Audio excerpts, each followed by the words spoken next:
এরপরে প্রশ্ন হলো, মহান আল্লাহ তাআলার কাছে সবচেয়ে উত্তম সালাত কোনটি? সবচেয়ে উত্তম সালাত সম্পর্কে একটা হাদিস যথাসম্ভব মুস্তাদরাকে হাকিমে বা ইবনে হিব্বানে, দুইটার একটা হবে, বর্ণিত আছে। নবী আলাইহিস সালাম বলেছেন, আফদালুস সালাওয়াতে, সকল সালাতের মধ্যে সবচেয়ে শ্রেষ্ঠ সালাত সালাতুল ফজরি মাআল জামাআতে ইয়াউমাল জুমআহ, জুমার দিন জামাতের সাথে ফজরের সালাত আদায় করা। জুমার দিন ফজরের নামাজ জামাতের সাথে পড়া, এটা হলো দুনিয়ার সকল নামাজের মধ্যে শ্রেষ্ঠ নামাজ পুরুষদের জন্য। কথা কি বুঝাতে পারছি? আপনারা একটা জিনিস খেয়াল করে দেখেন, এই হাদিসগুলো আমরা না জানলে কি হলে, ইবলিস ঠিকই জানে।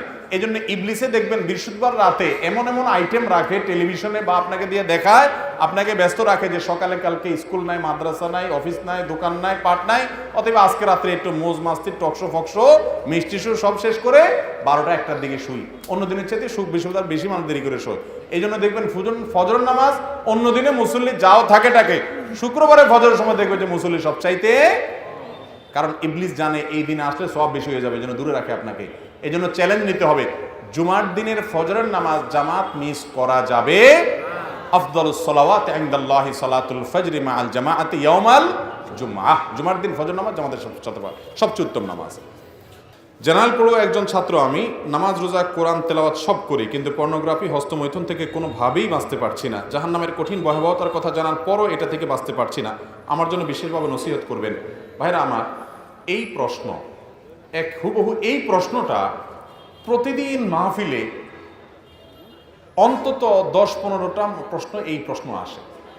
এই প্রশ্নের উত্তর আমি বারবার দিয়েছি, কিন্তু আমার বিবেকে বাধে যে আমি অনলাইনে দিয়ে দিয়েছি, কিন্তু এই ভাইটা আসছে মাহফিলে, তাকে যদি না বলি তাহলে সেক্ষেত্রে এ আল্লাহর বান্দা হয়তো সে এখান থেকে কোনো গাইডলাইন পাইতো, সেটা সে পাবে না। এই জন্য আবার রিপ্লাই করি। তাছাড়া এই রোগটা ঘরে ঘরে যুবকদের মধ্যে আক্রান্ত।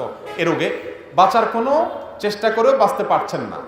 আমি শর্ট কিছু কথা বলি একেবারে সংক্ষেপে। এর সবচেয়ে বড় এবং স্থায়ী সমাধান হলো বিয়ে করা।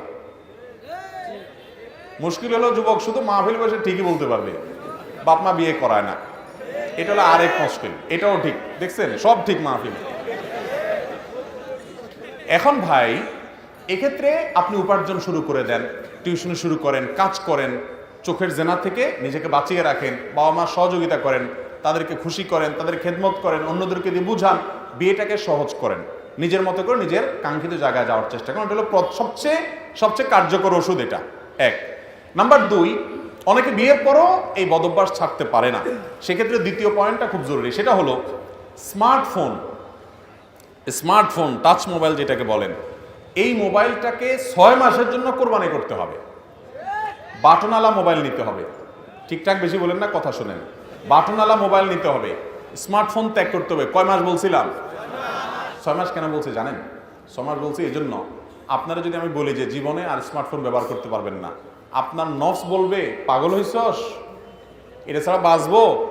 6 মাসের একটা কোর্স দিলে বলবে ঠিক আছে 6 মাস পরে তোমাকে আবার দেওয়া হবে। 6 মাসের জন্য এই ফোন ব্যবহার করবেন না, ওই বাটনে চলে যাবেন। বন্ধু বান্ধবকে বলবেন ফেসবুকে আমাকে পাবা না দোস্ত, কল দিয়ে ডাইরেক্ট পাবা। 6 মাসের একটা ট্রিটমেন্ট টাইম নেন এবং নিজের ইসলাহের জন্য এই 6 মাস বাটন ফোনে চলে যান, সব ডিভাইস থেকে আলাদা হয়ে যান। দেখবেন ইনশাআল্লাহ ওই যে বদভ্যাসটা দীর্ঘদিন করতে করতে এমন জায়গা হয়ে যায় যে আর সরে আসা যায় না, কঠিন হয়। 6 মাস, 8 মাস, 1 বছর, 6 মাসের পরে যদি নিজেকে ফুসলে নফসকে ফুসলে যদি আরো 4 মাস বাড়াতে পারেন তাহলে আরো ভালো, যত বাড়াইতে পারেন। এরপর একটা পর্যায়ে দেখবেন এই বদভ্যাসটা অনেকখানি দূর হয়ে গেছে ইনশাআল্লাহ। নাম্বার 3, নির্জনতা পরিহার করবেন। একা একা কোথাও থাকবেন না, সব সময় জমজমাট থাকবেন।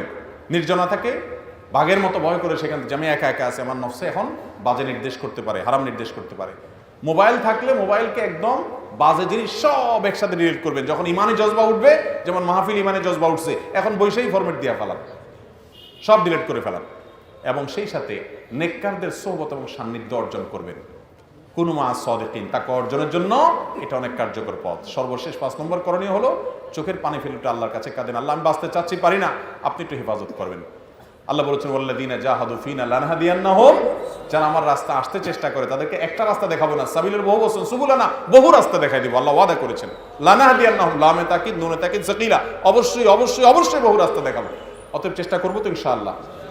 আল্লাহ আমাদের যুবক যুবতী ভাই বোনদেরকে এই গুনাহগুলো থেকে বাঁচার তৌফিক দান করেন। ভাইরা আমার, ফিতনার ভয়াবহ আগুনের আঁচ থেকে আমরা বাঁচতে পারছি না, সংগ্রাম করে চেষ্টা করতে হবে, নিজের বিরুদ্ধে নিজে অপারেশন চালাতে হবে, স্মার্টফোন বাদ দিয়ে অপারেশন চালাতে হবে। আল্লাহ আমাদেরকে তৌফিক দান করুন।